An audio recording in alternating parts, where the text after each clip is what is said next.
Pathfinder classes में आपका स्वागत है। चलिए, वर्ब पढ़ रहे हैं। वर्ब में हमने कल प्राइमरी एक्सिलरी वर्ब को देखा था। प्राइमरी एक्सिलरी वर्ब को दो भागों में बांटा गया है, जिसमें हमने अब उसमें जो मॉडल बच गया है, मॉडल एक्सिलरी वर्ब, उसी को देखना है। प्राइमरी एक्सिलरी वर्ब हम लोग देख चुके हैं। तो हेडिंग बनाते हैं। हेडिंग होगा मॉडल एक्सिलरी वर्ब। कोई मॉडल एक्सिलरी वर्ब क्या है? तो देखिए, can, could, may, might, shall, should, will, would. Can, could, may, might, shall, should, will, would, है ना। मस्ट,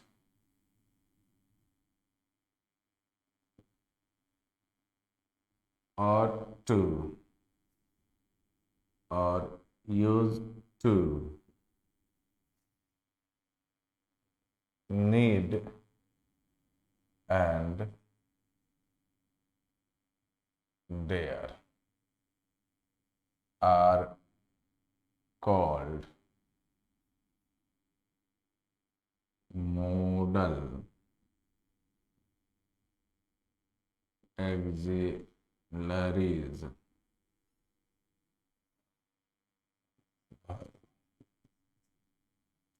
ये मॉडल एक्सिलरी वर्ब है। थोड़ी सी इन पर चर्चा करते हैं, फिर आगे बढ़ते हैं। ये टोटल देखते हैं, इनमें नोट लिखो। ये टोटल 13 होते हैं। 1 2 3 4 5 6 7 8 9 10 11 12 और 13। इसके कुछ कैरेक्टर होते हैं, इसके कुछ गुण होते हैं, उसको पहले समझ लेते हैं। कहेंगे character of model auxiliaries verb, यानी मॉडल एक्सिलरी वर्ब के गुण को समझेंगे तब इसके यूज पर बात करेंगे।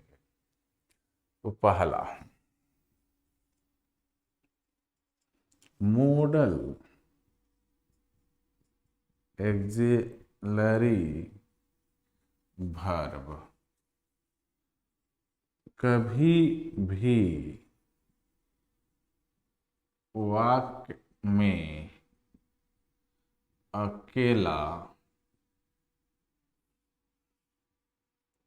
नहीं आते हैं।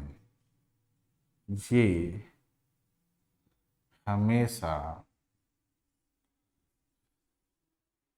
मेन वर्ब के साथ आते हैं। पहला गुण इसका यही है कि मॉडल एक्सिलरी वर्ब यानी can, could, may, might, shall, should, will, would, must, ought to, use to, need, dare, इनमें से किसी की बात कर रहा हूँ। ये मॉडल एक्सिलरी वर्ब कभी भी अकेला नहीं आते, यानी जब भी आएंगे मेन वर्ब के साथ ही आएंगे। जैसे कहेंगे कि ही कैन इट, क्या कह रहे हैं? गलत है। ये होगा ही कैन डू इट। तो ये मेन वर्ब जब तक ये नहीं आएगा तब तक ये नहीं आ सकते। इनका ये बहुत बड़ा चरित्र होता है, इनका यह बहुत बड़ा गुण होता है कि कभी भी मॉडल वर्ब अकेला वाक्य में नहीं आते। चलिए आगे बढ़ते हैं कि दूसरे गुण के तरफ।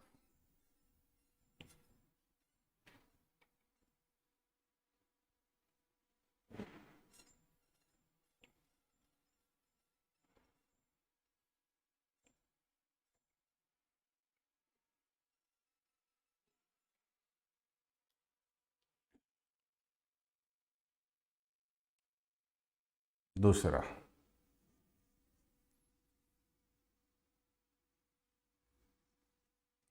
दो मॉडल एक्सिलरी लगा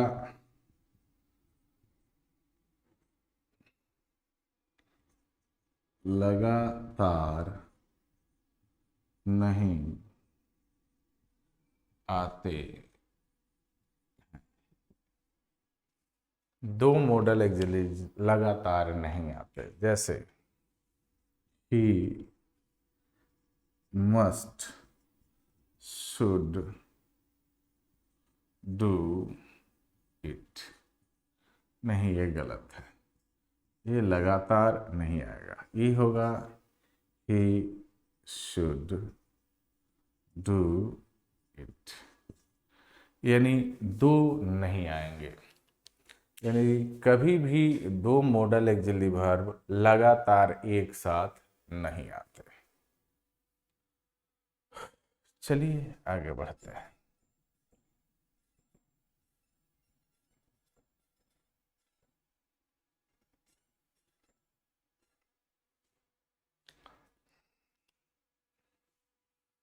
तीसरा,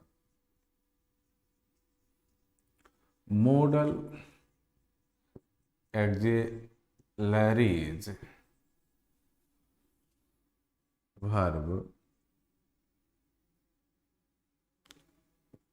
कर्ता के योग्यता, क्षमता,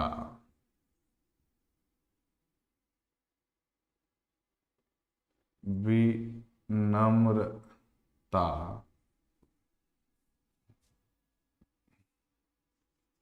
आज्ञा,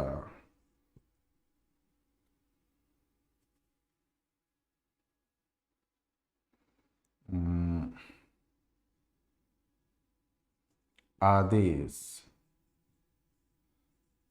को व्यक्त करते हैं।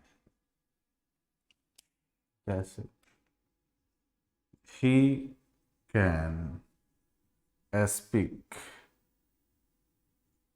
इंग्लिश, वो अंग्रेजी बोल सकता है। तो अंग्रेजी बोलने के लिए योग्यता की जरूरत होती है। मैं कहूँगा ही शुड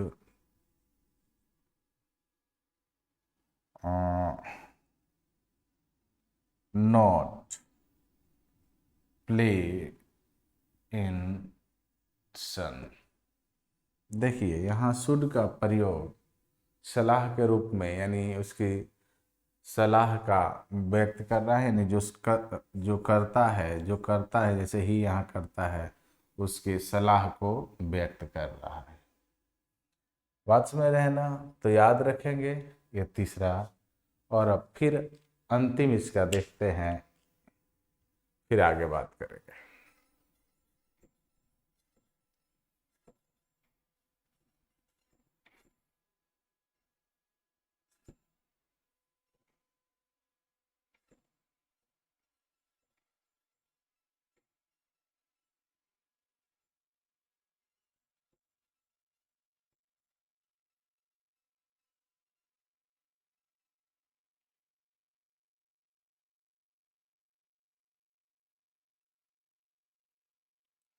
चौथा,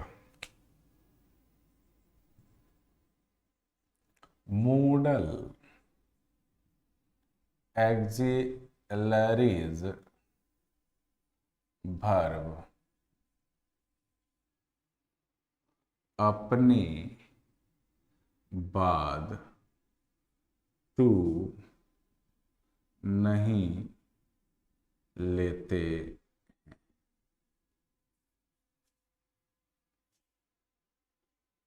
केवल यूज्ड तथा ought अपने बाद टू लेते, समझना है यहाँ पर। मैंने ये बताया कि मॉडल एक्सिलरी वर्ब जितने होते हैं वो अपने बाद टू नहीं लेते, लेते हैं तो कौन, तो एक यूज्ड है और एक आउट है, यही हैं दो जो अपने बाद टू को लेते हैं। जैसे he must to do it नहीं होगा, ये होगा ही मस्ट डू इट। लेकिन मैं कहूँ कि ही यूज्ड टू ड्रिंक, तो ये गलत है क्योंकि इसके साथ टू आएगा, ये सही हो जाएगा ही यूज्ड टू ड्रिंक। बात समझ गए। अब इसी तरह अगर मैं कहूँ कि वी और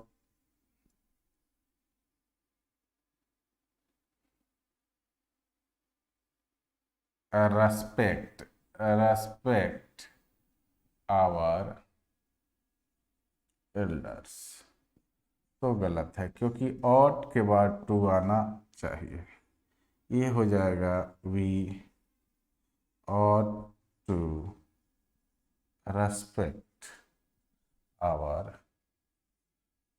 elders। ध्यान में देखने की ज़रूरत है और इसे समझने की भी ज़रूरत है। क्लियर है? आगे बढ़ेंगे और अब हम बात करेंगे इसके यूज पर, यानी मॉडल एक्सिलरी वर्ब के यूज पर बात करेंगे।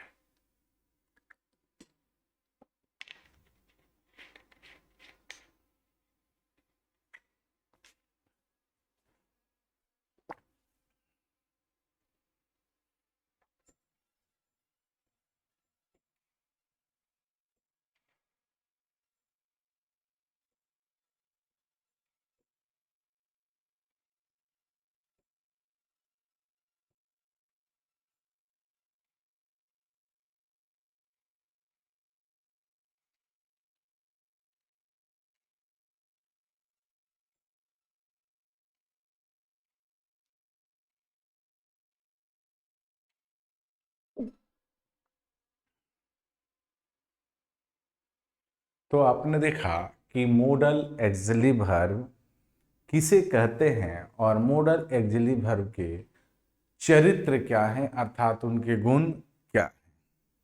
क्लियर? चलिए आगे फिर अब हम बात करेंगे इसी पर, use of model auxiliary verb. Use of model auxiliary verb, अर्थात मॉडल एक्सिलरी वर्ब के प्रयोग, मॉडल एक्सिलरी वर्ब के प्रयोग को देखते हैं। सबसे पहले बात करेंगे कैन का। कैन, और कैन का शाब्दिक अर्थ होता है सकना, सकना, यानी कहेंगे एबल टू, योग्य होना। ठीक है, तो आखिर इसका प्रयोग कहाँ करेंगे? कहेंगे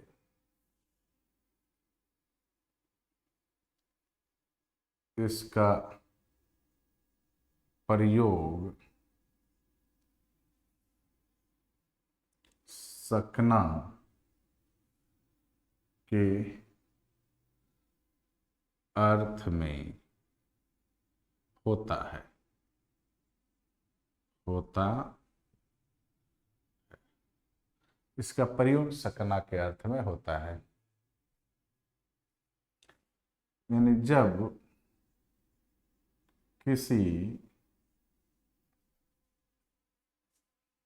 व्यक्ति, अर्थात यहाँ सब्जेक्ट लिख देते हैं, जब किसी व्यक्ति अर्थात सब्जेक्ट की शारीरिक या मानसिक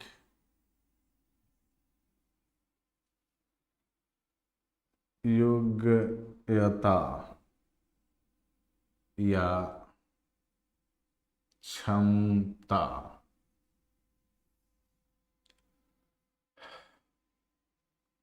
बताना होता है तो इसका प्रयोग करते हैं। समझ जाइए कि किसी व्यक्ति में किसी काम करने के लिए उसके पास शारीरिक क्षमता है, योग्यता है या मानसिक योग्यता है। ये शारीरिक क्षमता और मानसिक योग्यता क्या है? ये समझिए कि किसी काम को करने के लिए मुझे बल की ज़रूरत है। जैसे इस टेबल को उठाना हो तो मुझे ताकत चाहिए, तो मेरे अंदर में ताकत को दिखाना होगा, पावर को दिखाना होगा, तो हम लोग कैन का प्रयोग करेंगे।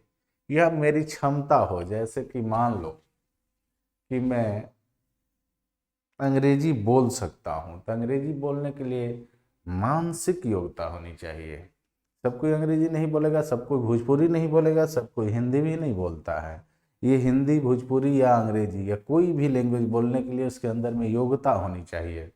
तो इसको दर्शाता है कौन? तो कैन दर्शाता है। जैसे कहेंगे I dot dot do it, यहाँ दे देगा कैन, यहाँ दे देगा मे, यहाँ दे देगा मान लीजिए कि शुड। ठीक है, ठीक है, तो ये मैच कर रहा है, नहीं देगा। मस्ट दे देगा, मस्ट को हटा दिया, यहाँ दे देगा आपको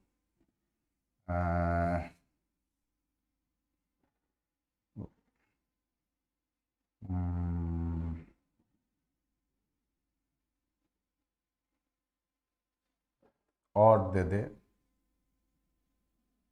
ठीक है, यूज दे दे। तो ध्यान देना होगा, कह रहा है कि आई कैन डू इट, मैं इसे कर सकता हूँ, और मुझे करने के लिए हो सकता है कि मुझे ताकत की ज़रूरत हो, इसे कर सकता हूँ, कोई भी काम हो सकता है। तो यहाँ हम कैन ही लगाएंगे। दूसरा प्रयोग, जैसे कि दे दिया जाए ही लिफ्ट दिस बॉक्स। मान लीजिए बॉक्स को लिफ्ट करना है, उठाना है, तो इसमें क्या चाहिए? ताकत चाहिए। तो ये ताकत को कौन दर्शाता है, यानी योग्यता, क्षमता को कौन दर्शाता है? तो कैन दर्शाता है। तो यहाँ भी कैन होगा। याद रखेंगे कि कैन का प्रयोग हम कहाँ कहाँ करते हैं? तो शारीरिक योग्यता दिखाना हो, क्षमता दिखाना हो। जैसे मान लीजिए कहें कि he can speak Bhojpuri. Bhojpuri, सब कोई भोजपुरी थोड़े बोल सकता है भाई। भोजपुरी जो सीखा होगा, जिसके पास क्षमता होगा, बोलने की योग्यता होगा, वही ना बोलेगा। जो भोजपुरी पढ़ा होगा, जानता होगा, या उस माहौल में रहा होगा, सब कोई बोल लेगा? नहीं बोल सकता है।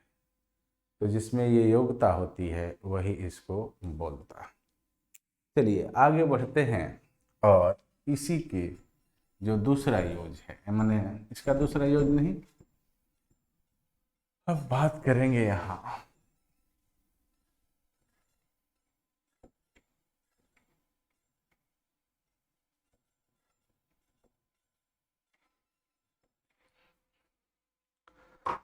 कैन हो गया, कैन का युग इतना आप जान गए।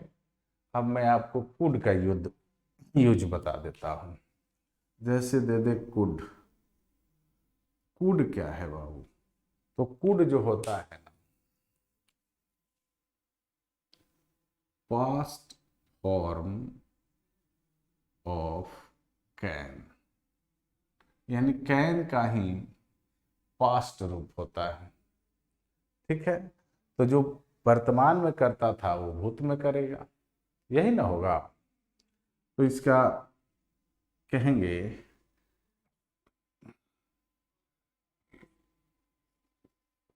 कुड का प्रयोग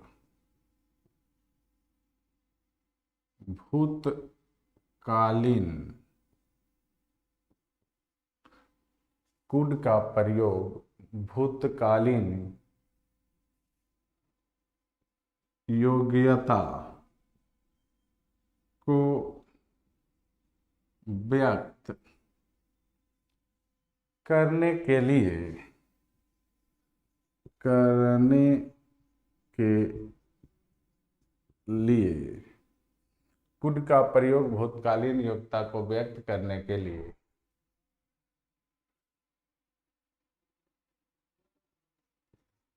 किया जाता है। ठीक है, जैसे मैं कहूं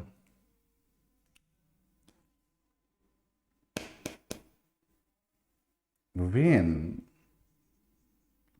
I was young I run very fast। यहाँ दे दे कैन और कुड, मे और शुड। ठीक है, ऑप्शन है। जैसे कहे कि वेन आई वाज यंग, यानी जब मैं युवा था, यानी इस समय मैं युवा नहीं हूँ, कुछ और हूँ, युवा नहीं हूँ, जवान हो गया हूँ। तो कह रहा है कि वेन आई वाज यंग, बूढ़ा हो चुका हूँ, कुछ भी हो चुका हूँ, यानी अब तो युवा नहीं हूँ। When I was young I run very fast, यानी कब की बात बता रहा है ये? पास्ट की बात बता रहा है। तो बहुत तेज दौड़ते थे, उस समय मेरी क्षमता था कि मैं तेज दौड़ता था। तो कैन नहीं लगाएंगे, कुड लगाएंगे। कैन प्रेजेंट में होता तो लगा देते। बात समझ में आ गई होगी, कोई दिक्कत? चलिए, अच्छी बात।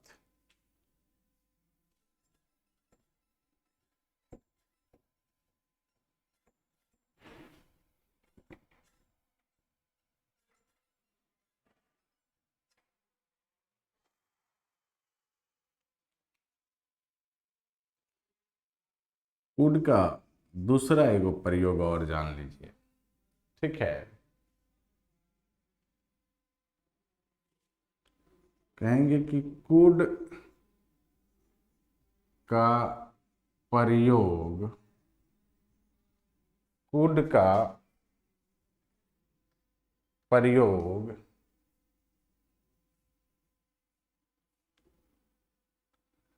किसी रिक्वेस्ट, कुड का प्रयोग किसी रिक्वेस्ट को पोलाइटली, पोलाइटली विनम्रता से, विनम्रता पूर्वक, विनम्रता पूर्वक कह रहा है कि कुड का प्रयोग किसी रिक्वेस्ट को पोलाइटली यानी विनम्रता पूर्वक व्यक्त करने के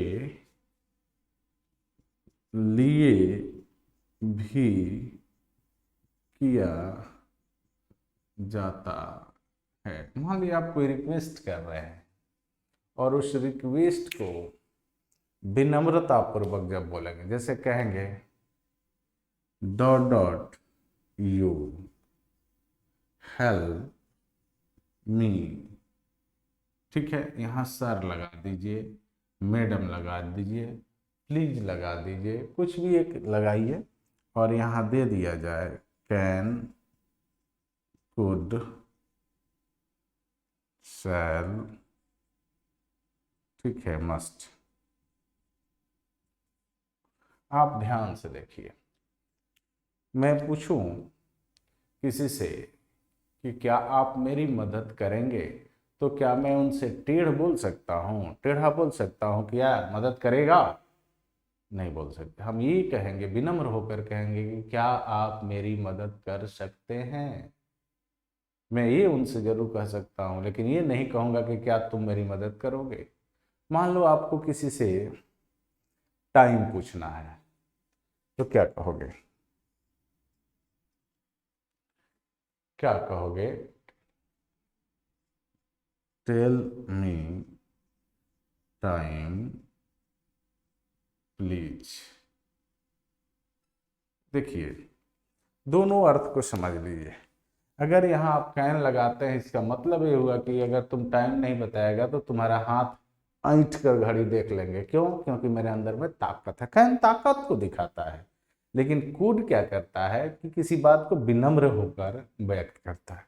तो ऐसा नहीं है कि आप ताकत की प्रयोग करेंगे। यहाँ किसी से किताब मांगना है, किसी से मदद मांगनी है, किसी से रास्ता पूछना है, तो आप वहाँ विनम्र होकर ही बोलेंगे। तो जब विनम्र होकर बोलेंगे तो कुड लगाएंगे, यानी हो जाएगा कि could you help me sir, या could you help me please, या कुड यू हेल्प मी। यहाँ भी होगा could you tell me time please. तो ये था आपका आज का क्लास। मैं आप लोग को बोलूं, आपसे कह दूं कि यदि आप चैनल पर नए हैं तो चैनल को सब्सक्राइब जरूर कीजिए, और पुराने हैं, वीडियो बहुत दिन से देखते आ रहे हैं, तो इसको शेयर कीजिए ताकि आपके दोस्तों को भी मिले और दोस्त भी इसका फ़ायदा उठा सके। जितना शेयर कीजिएगा उतना मन हमको भी लगेगा आपको पढ़ाने में। चलिए मिलते हैं अगले वीडियो में, तब तक के लिए गुड बाय।